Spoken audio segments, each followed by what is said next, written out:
हम लोगों को न्याय में देरी क्यों की जा रही है? हम पिछड़े दलित समाज से आते हैं इसलिए। बिल्ली को अगर रोज की निगरानी के लिए आप कहेंगे तो कैसे हो पाएगा?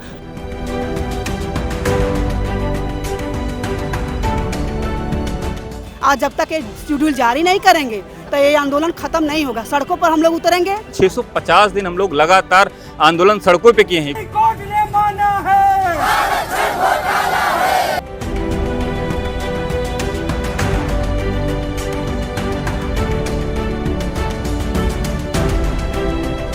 हम मौजूद हैं अभी लखनऊ के SCRT में, जहां पर 69,000 शिक्षक अभ्यर्थी जो हैं वो कल से प्रदर्शन कर रहे हैं। उनके प्रदर्शन के पीछे का क्या पूरा मकसद है, उनकी क्या मांग है, वो अभी हम जानेंगे। जैसा कि आप सभी देख सकते हैं कि कितनी कड़ी धूप है, कितनी गर्मी है और लगातार सुबह से बारिश हो रही थी और बारिश के बाद की उमस कैसी होती है वो आप सभी समझ ही सकते हैं। ऐसे में भी उनका प्रदर्शन जारी, और अभी कब तक उनका ये प्रदर्शन जारी रहेगा, इस विषय में हम उनसे पूरे मामले को जानेंगे कि उनकी और आगे क्या मांगे हैं। ये अधिकारी अभी उफ तक करने को तैयार नहीं है, एक कदम आगे बढ़ाने को तैयार नहीं है, जबकि मुख्यमंत्री जी ने भी कह दिया जो जजमेंट आया है हम उसको आगे बढ़ाएंगे, हम सुप्रीम कोर्ट नहीं जाएंगे। लेकिन उसके बाद भी 19 तारीख से आज हम लोग 21 तारीख में हैं, ये एक शब्द कोई बोलने को तैयार नहीं है, ना तो इन्होंने चयन सूची जारी की। आप याद रखें, जजमेंट 19 अगस्त को भले अपलोड हुआ है, लेकिन जजमेंट 13 अगस्त को ही जारी हो गया था। लेकिन अभी तक एक कदम आगे नहीं बढ़े, तो हमें पूरा शक है कि ये लोग इस बात का इंतजार कर रहे हैं कि कोई न कोई इस मामले को लेकर सुप्रीम कोर्ट चला जाए, फिर हमको बहाना मिल जाए न करने का, और फिर अगले कई साल इसी प्रक्रिया में गुजर जाएं। न्यायालयों की चौखट पे अभ्यर्थी लड़ते लड़ते कुछ काल कलवित हो जाएं, कुछ आत्महत्या कर लें, कुछ सुसाइड कर लें, और कुछ जो है मानसिक रोगी हो जाएं। मैम क्या नाम है आपका? मैम मेरा नाम नीरा यादव है। पूरा मामला हमें विस्तार से बताएं कि क्या आपकी मांग है, क्यों आप लोग यहाँ पे प्रदर्शन कर रहे हैं और अभी तक क्या क्या हुआ है? मैम 5 साल से संघर्ष कर रहे हैं। कोई ऐसा दरवाज़ा नेता मंत्री का नहीं रहा जहां हम लोग अपनी मांग को लेकर ना गए हों। इन्होंने आरक्षण घोटाला किया और पहले तो माना नहीं, फिर हम लोग काफ़ी दिनों तक इंतज़ार करते रहे, फिर मैटर कोर्ट पहुंचा, फिर कोर्ट से फिर डबल बेंच पहुंचा, वहां से निस्तारित हुआ। अब ये लोग आदेश नहीं मान रहे हैं। क्या न्यायपालिका से ऊपर है उत्तर प्रदेश सरकार के अधिकारी? अभी तो हाई कोर्ट ने फैसला लिया है कि 3 महीने के अंदर आपके 3 महीने पहले भी कहा था लिस्ट संशोधित करने के लिए। ये जो है फैसला सिंगल बेंच ने भी दिया था, लेकिन इन्होंने सूची संशोधित नहीं की, तो हम लोग कैसे विश्वास करें कि ये इस बार संशोधित करेंगे। जब 69,000 शिक्षक भर्ती 2018 में शुरू हुई और 19 में एग्ज़ाम हुआ, उसके बाद से रिजल्ट आया। रिजल्ट में जब लिस्ट आई, पूरे चयन सूची एक आई उसमें, तो उसमें हम लोगों ने जब देखा कि जो ओबीसी और जनरल का जो कट ऑफ है उसका अंतराल बहुत मात्र पॉइंट में था, 0.43 के करीब में था, तो इस चीज़ को देख के हमें संदेह हुआ कि इसमें ज़रूर कुछ न कुछ गड़बड़ हुआ होगा। इतने लोगों में हमारे ओबीसी को 27% आरक्षण कैसे इसमें सेटल हो सकता है? तो उसके बाद जब हम लोगों ने एक एक चीज़ को जब जांच किया तो पाया कि इसमें तो 19,000 मात्र हमें आरक्षण मिला है 3 से 4% के बीच में। तो इसके बाद आयोग गए हम लोग NCBC दिल्ली, वहाँ से भी हम लोगों को रिपोर्ट मिली कि ज़रूर घोटाला हुआ है, लगभग 5800 सीटों पे घोटाला हुआ है। उसके बाद से SC/ST आयोग गया, वहाँ पे भी ये हुआ कि घोटाला SC/ST में भी हुआ है, तो दोनों वर्गों में घोटाला तो साबित हो गया। उसके बाद सिंगल बेंच से आदेश आया, सिंगल बेंच में भी मान लिया कि घोटाला हुआ है। मुख्यमंत्री जी 2021 में दिसंबर महीने में हम लोगों को बुलाते हैं चुनाव से पहले कि आप लोगों के साथ न्याय करेंगे। हम लोग न्याय के लिए ये हुआ कि चलिए अब जब मुख्यमंत्री जी तैयार हैं तो हम लोगों की बात बन जाएगी।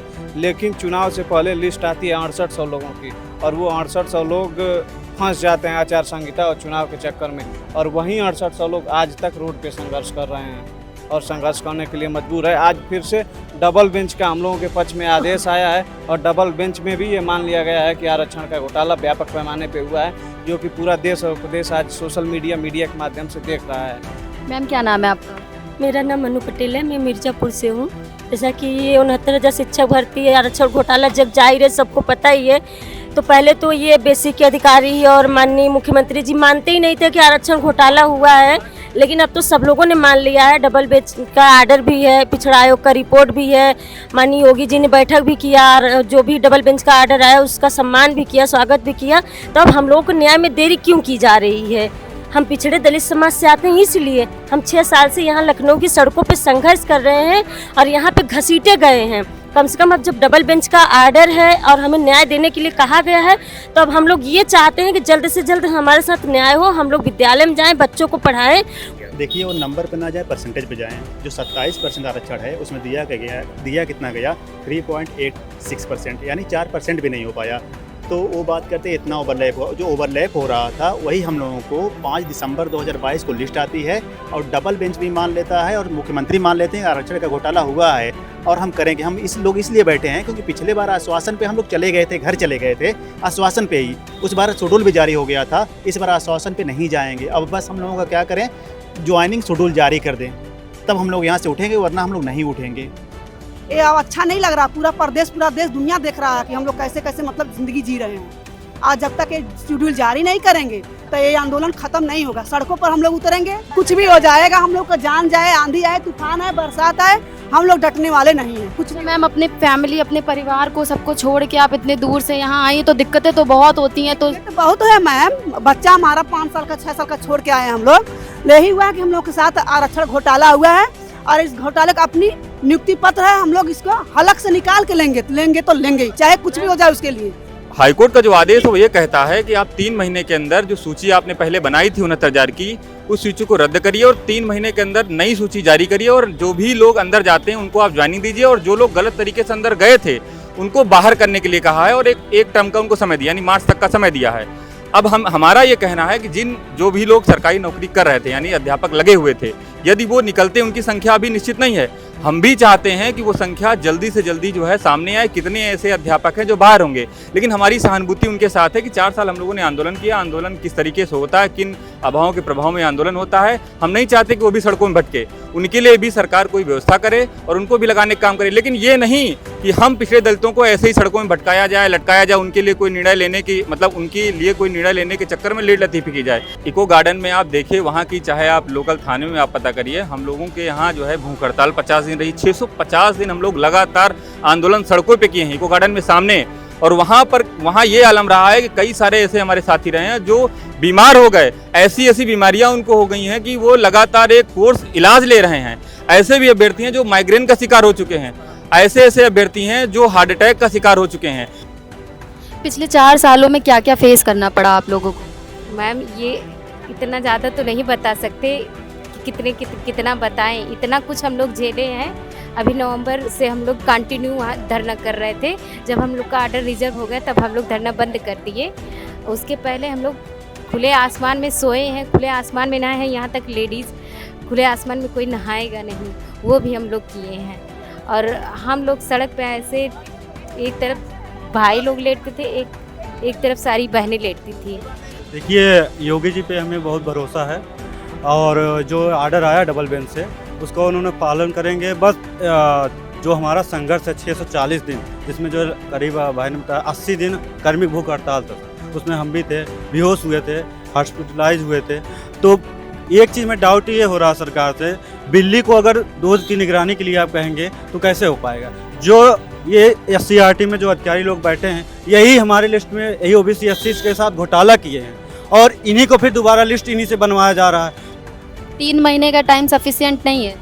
ये तो कोई ज़रूरी नहीं है मैम कि 3 महीने के टाइम बोल दिया गया तो उसी टाइम पे करेंगे, या बोल तो रहे हैं ये चाहे तो अभी तुरंत कर सकते हैं। सॉफ्टवेयर कंप्यूटराइज सारा ज़माना है, चाहे तो अभी भी कर सकते हैं। बस वही है कि अधिकारी तो हम लोग साथ गलत कर ही रहे हैं, अभी सोच रहे हैं कि इन लोग को ऐसे फंसा रहे हैं और सुप्रीम कोर्ट में ले जा करके मामला फिर से फंसा दें और बच्चे फिर 2-2.5 साल तक झेलते रहे। जब आप लोग यहाँ आए हैं प्रोटेस्ट करने, तो आपकी फैमिली इसलिए सपोर्ट कर रही है कि आप जाएं प्रोटेस्ट करें वहाँ पे? हाँ, कहती तो है, एक आस लिए बैठी है कि क्या पता सरकार सुन ले हमारी मांगों को। बाकी अभी आपको क्या लगता है कि इस प्रोटेस्ट के बाद सुनवाई होगी आपके मैटर पे? सरकार से तो है, लेकिन हमें इन अधिकारियों से तो बिल्कुल भी नहीं है, बिल्कुल भरोसा इन लोगों से उठ चुका है। बहुत ज़्यादा नर्वस लग रही हैं आप। के साथ पिछली बार भी ऐसे 5 जनवरी 2022 को जब लिस्ट आई है तो हम लोग के साथ ऐसे ही किए थे, बोले कि 1 हफ्ते के अंदर हम ज्वाइनिंग करवा देंगे। फिर चुनाव आ गया, फिर वैसे मामला ठंडे बस्ते में चला गया। तो जैसा कि आप सभी ने देखा, हमने प्रदर्शनकारियों से बात की। यहाँ पर काफ़ी तादाद में, काफ़ी संख्या में लोग इकट्ठा हुए हैं। इसमें से महिलाओं की संख्या भी काफ़ी अधिक है, साथ ही साथ पुरुषों की भी संख्या काफ़ी अधिक है। इनकी एक ही मांग है कि सरकार 24 घंटे के अंदर इनके पक्ष में निर्णय ले। जब तक कि सरकार इनके पक्ष में निर्णय नहीं लेती, इनका प्रदर्शन जारी रहेगा और इनके अंदर बहुत ही ज़्यादा आक्रोश भरा है। और सरकार इस पक्ष में क्या फ़ैसला लेती है वो तो आने वाला समय ही बताएगा। तब तक के लिए मुझे दीजिए इजाज़त। नमस्कार।